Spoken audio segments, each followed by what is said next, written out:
मैं हमेशा बोलता हूँ कि आराध्यम किसी प्रोजेक्ट का नाम नहीं है, आराध्यम किसी प्रोडक्ट का नाम नहीं है, आराध्यम एक ड्रीम है हमारे लिए। हमारी कोशिश ये है कि पिछले 7, 8, 10 सालों में जो रियल एस्टेट के कस्टमर्स को जिस तरीके की परेशानियों का सामना करना पड़ा है, कहीं प्रोजेक्ट के डीलेज से रिलेटेड, कहीं प्रोजेक्ट की क्वालिटी से रिलेटेड, सो हमारी कोशिश आराध्यम है कि वो जो लोगों को घर का एक सपना है, उस सपने को हम आराध्यम के थ्रू साकार कर हेलो सकें। एवरीवन, स्वागत है आपका आज के इस पोस्टकास्ट में। जैसा कि आप सभी लोग जानते हैं, हम काफ़ी सारी अपडेट आपके साथ शेयर करते रहते हैं। इसी तरीके से आज का जो अपडेट रहने वाला है वो आराध्यम स्पा सिटी के नाम से रहने वाला है, जिसको हेड कर रहे हैं रितेश जैन जी, जो हर एक छोटी से छोटी चीज़ का आपको अपडेट देंगे कि आराध्यम कब स्टार्ट हुआ था, बेसिकली उनका क्या विजन है आराध्यम को लेके, और आने वाले टाइम पे क्या आपको वहाँ पे इन फ्यूचर डेवलपमेंट देखने को मिलेंगी और क्या बेनिफिट है इन्वेस्ट करने का आपका आराध्यम में। हमारे साथ हैं आराध्यम ग्रुप के को-फाउंडर जो कि एज अ पार्टनर भी हैं। आइए इनसे जानते हैं प्रोजेक्ट के बारे में, आराध्यम ग्रुप बेसिकली है क्या। सर आप अपने बारे में थोड़ा बहुत बताएं हेलो एवरीवन, मेरा नाम रितेश जैन है। आराध्यम बिल्डर्स का मैं फाउंडर और पार्टनर हूँ। आराध्यम हमारा नया रियल एस्टेट ब्रांड है जिसको हम गाजियाबाद में लेकर के आ रहे हैं, और इसमें एक साथ हम 4-5 रियल एस्टेट प्रोजेक्ट्स कर रहे हैं। सर। और मैं हमेशा बोलता हूँ कि आराध्यम किसी प्रोजेक्ट का नाम नहीं है, आराध्यम किसी प्रोडक्ट का नाम नहीं है, आराध्यम एक ड्रीम है हमारे लिए, आराध्यम एक सोच है। और पिछले कई सालों से रियल एस्टेट के मार्केट में बहुत उथल पुथल का माहौल रहा है, और काफी मुश्किल समय रियल एस्टेट की इंडस्ट्री ने देखा है। और इसमें मैंने, मेरा एक प्रोफेशनल बैकग्राउंड है, मैं एक कॉर्पोरेट बैकग्राउंड से आता हूं, और मैंने देश की एक बड़ी कंपनी आईटीसी, उसके साथ अपने जीवन के शुरुआत के करियर के 7-8 साल बिताए हैं। तो उस प्रोफेशनल एक्सपीरियंस ने और उस मेरे करियर की शुरुआत ने मुझे ये सिखाया और ये बताया कि आप किसी भी कंज्यूमर प्रोडक्ट में यदि काम कर रहे हैं, तो आपकी कोशिश ये होनी चाहिए कि आप एक इतना अच्छा काम कर दो, आप एक इतना अच्छा प्रोडक्ट बना दो कि अपने आप ही उसके लिए जो मार्केट है, जो कस्टमर्स हैं, वो ऑटोमेटिकली आपके ब्रांड को आपको बेचना ना पड़े, वो लोग चाहें कि आपका ब्रांड, आपका प्रोजेक्ट उनसे कैसे वो उनको मिल सके। इस बैकग्राउंड के परिप्रेक्ष्य में ही आराध्यम हमारा नया इनिशिएटिव है, जिसमें हमारी कोशिश ये है कि पिछले 7, 8, 10 सालों में जो रियल एस्टेट के कस्टमर्स को जिस तरीके की परेशानियों का सामना करना पड़ा है, कहीं प्रोजेक्ट के डीलेज से रिलेटेड, कहीं प्रोजेक्ट की क्वालिटी से रिलेटेड, सो हमारी कोशिश आराध्यम है कि वो जो लोगों को घर का एक सपना है, उस सपने को हम आराध्यम के थ्रू साकार कर सकें। एक अच्छे क्वालिटी के घरों को बना करके, एक अच्छी लाइफस्टाइल प्रदान करके, और एक तयशुदा समय सीमा में करके, जो कि लोगों की एक बहुत बड़ी समस्या में रही कि लोगों को कमिटमेंट तो दी गई 3 साल के प्रोजेक्ट की, और वो प्रोजेक्ट कई साल डिले हो गए। वो इंडस्ट्री की आप मेरे से पूछिए तो एक बहुत बड़ी समस्या रही है। तो आराध्यम एक सोच है, जब मैं बोलता हूँ सोच है किस चीज की, कि वो जो कस्टमर का एक घर खरीदने का सपना है, उस सपने को साकार करने का एक प्रयास आराध्यम है। बेसिकली पास्ट प्रोजेक्ट्स आपके क्या रहे हैं, जो कंपनी की प्रोफाइल है वो क्या रही है, बेसिकली इससे पहले आपने क्या डिलीवर किया हुआ है प्रोजेक्ट। इसके पहले हमने 2 बड़े प्रोजेक्ट्स डिलीवर किए हैं। गाजियाबाद के मार्केट की मैं बात करूं तो 2 मिलियन स्क्वायर फीट के आसपास का इनका एरिया है। ये 1500 अपार्टमेंट्स हैं। दो ठीक है। प्रोजेक्ट्स हमने डिलीवर किए हैं। इसमें एक प्रोजेक्ट का नाम है राजनगर रेजिडेंसी, और एक प्रोजेक्ट का नाम है प्लैटिनम 321। ये गाजियाबाद के राजनगर एक्सटेंशन में दोनों प्रोजेक्ट्स हैं। और बहुत ही गर्व के साथ मैं इसको ये कहता हूँ कि उस मार्केट में, जिस मार्केट में 40 से 50 प्रोजेक्ट्स हैं, यदि ठीक उस है। मार्केट के आप टॉप 3-4 प्रोजेक्ट्स का नाम लेंगे, तो अब वो हमारे प्रोजेक्ट्स हैं। और बहुत ही संतुष्ट और बहुत ही खुश हमारा जो कस्टमर बेस है वो हमसे है, जिस तरीके की क्वालिटी हमने उनको डिलीवर की है। मैं उसको मानता हूं कि कस्टमर सेटिस्फैक्शन हमारे लिए सर्वोपरि चीज है। यदि हमने बिल्कुल कोई बिल्कुल। प्रोडक्ट डिलीवर किया है और हमारा कस्टमर हैप्पी है, तो मैं उसको अपनी बड़ी अचीवमेंट मानता हूँ। ये एक अलग बात है कि वो 1 मिलियन स्क्वायर फीट है या 2 मिलियन स्क्वायर फीट है। मैं ये मानता हूं कि आप छोटा काम करिए या बड़ा काम करिए, जो भी काम आपने किया है, यदि आपका कस्टमर आपसे हैप्पी है, यदि बिल्कुल आपने अपने कस्टमर को सेटिस्फाई किया है, तो वो काम वर्थ मेंशनिंग है। तो हमने 2 मिलियन स्क्वायर फीट में 1500 सेटिस्फाइड कस्टमर्स डिलीवर किए हैं। Okay sir. और इससे अगला क्वेश्चन मेरा ये है कि मतलब क्या एडवांटेज लोगों को मिलेगी इस लोकेशन में इन्वेस्ट करने की, क्या बेनिफिट्स उनको मिलेंगे। जो आराध्यम स्पा सिटी हमारा प्रोजेक्ट है वो गाजियाबाद के NH24 में लोकेटेड है। और NH24 आप देखें पिछले 3-4 सालों में जब से ये नया दिल्ली मेरठ एक्सप्रेसवे बना है, बिल्कुल ये बहुत ही अच्छी नई लोकेशन के रूप में उभरा है।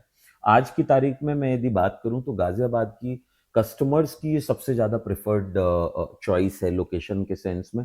और वो इसलिए है क्योंकि जो ट्राई सिटी बोली जाती है, नोएडा की, गाजियाबाद की और दिल्ली की, ये इतनी सेंट्रलाइज लोकेशन है कि यदि आपको दिल्ली के प्राइम इलाके जैसे अक्षरधाम हो गया या प्रगति मैदान हो गया, इवन कनॉट प्लेस हो गया, बिल्कुल सर। वहां से आप 25 मिनट से 30 मिनट के ड्राइव समय में वहां पहुंच सकते हैं। गाजियाबाद के जो प्राइम इलाके हो गए, कविनगर, राजनगर, उससे मुश्किल से 10 से 15 मिनट में आप वहां पहुंच सकते हैं। नोएडा एक्सटेंशन से आप, जो कि ग्रेटर नोएडा वेस्ट है, उससे आप 15 मिनट में पहुंच सकते हैं। और नोएडा का जो सबसे प्राइम कमर्शियल बिजनेस डिस्ट्रिक्ट है सेक्टर 62, उससे आप 10 मिनट पे पहुंच सकते हैं। सो तीन जो शहर हैं हमारे, तीनों शहर से इतनी अच्छी इजी एक्सेसिबिलिटी।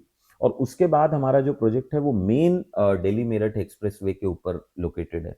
तो ये अपने आप में इतनी यूनिक स्ट्रेटेजिक एडवांटेज है, मेरे से पूछिए यदि ये लोकेशन, कि आने वाले समय में मेरे को ये दिखता है कि जैसे जैसे दूसरे इलाकों में ट्रैफिक बढ़ेगा, ये एक्सप्रेसवे इतना अच्छा बना है और 14 लेन का ये एक्सप्रेसवे है, यहाँ पे ट्रैफिक की बिल्कुल समस्या नहीं रहने वाली है। तो ये लोकेशन आज तो अच्छी है ही, भविष्य में मेरे को लगता है कि ये बहुत ज्यादा प्रेफर्ड लोकेशन होने वाली है।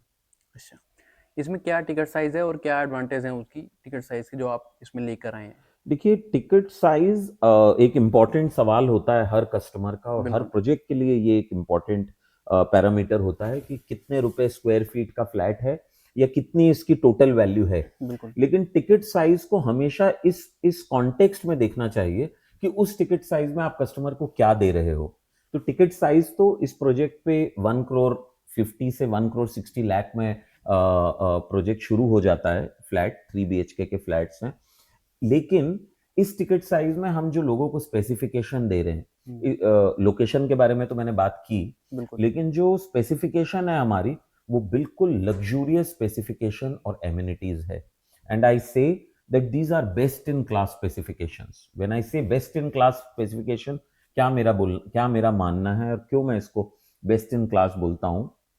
हमने स्पेसिफिकेशन में, आप यदि देखेंगे किसी भी बिल्डर के प्रोजेक्ट को, तो काफी सारी चीजों की एक लंबी लिस्ट होती है। बिल्कुल सर। मैंने जब इस प्रोजेक्ट की स्पेसिफिकेशन फाइनलाइज की, मेरा एक क्राइटेरिया था कि उस पर्टिकुलर चीज पे, यदि हम फ्लोरिंग फाइनलाइज कर रहे हैं या हम विंडो फाइनलाइज कर रहे हैं, या तो वो प्रोडक्ट उस कैटेगरी का, उस इंडस्ट्री का सबसे अच्छा ब्रांड होना चाहिए जिसका हम यूज करेंगे, और या वो उस हमारे आसपास जो प्रोजेक्ट्स आ रहे हैं उनसे सबसे अच्छा होना चाहिए।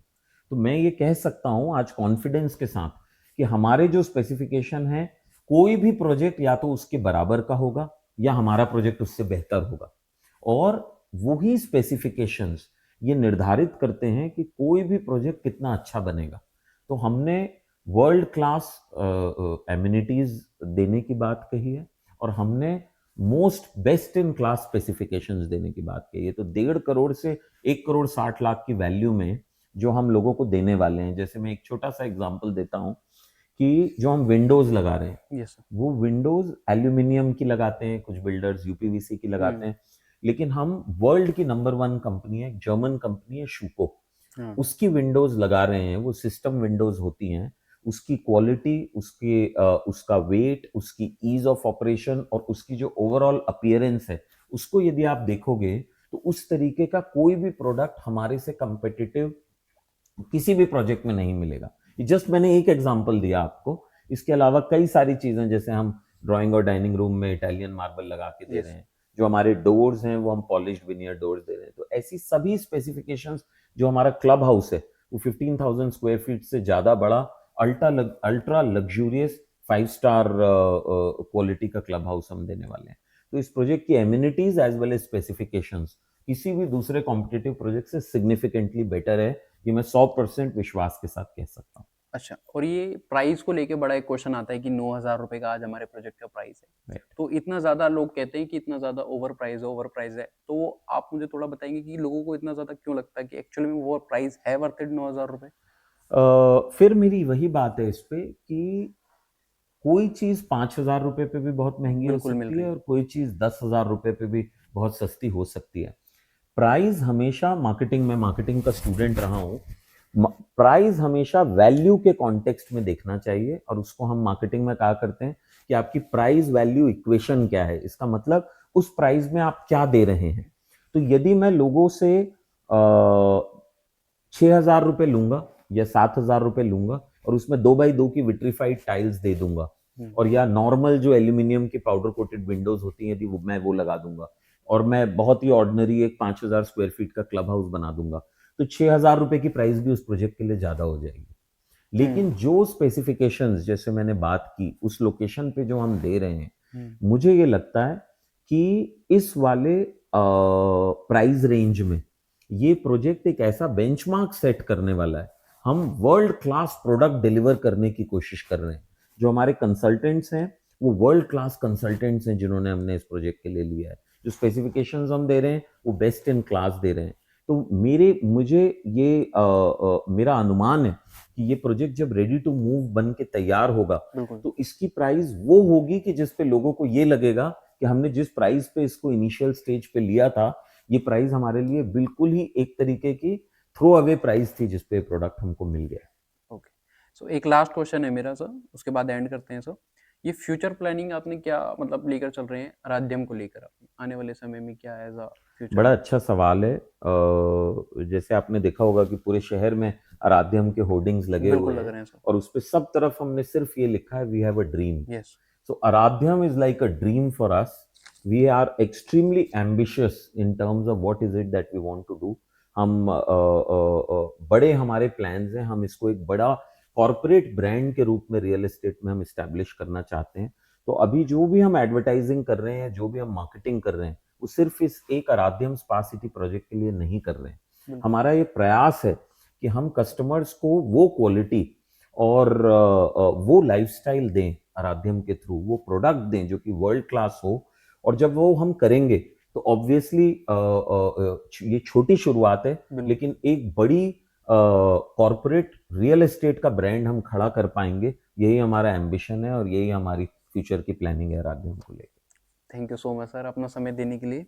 और बेसिकली क्या है, ये जो मैंने क्वेश्चन पूछे ये सारे क्लाइंट के ही क्वेश्चन है। सो वो मैंने आपसे रिवील इसलिए किए कि ऑडियंस के काफी ज्यादा क्वेश्चन थे आराध्यम को लेके। सो अपना कीमती समय देने के लिए sir thank you so much. एक बार फिर से मिलते हैं नेक्स्ट वीडियो में, आपके लिए कुछ नया लेकर आते हैं। सो ये थे आराध्यम के को फाउंडर रितेश जैन जी, जो कि ऑलरेडी आपको हर एक जानकारी की अपडेट दे चुके हैं। फिर भी अगर आप कोई भी क्वेरी आपकी रह गई है तो आप नीचे दिए गए नंबर पे कांटेक्ट कर सकते हैं। बाकी मिलते हैं एक बार नेक्स्ट वीडियो में। आज के लिए इतना ही। Thank you so much.